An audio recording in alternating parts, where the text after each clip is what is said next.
For each iteration in the R, you will need to check if the current number exists in the counts object.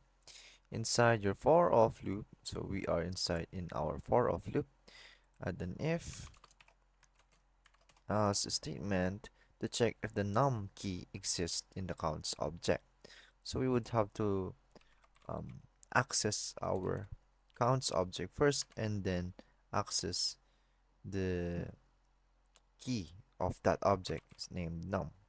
So if so, if the number exists in the counts object, increment the value of counts num by 1.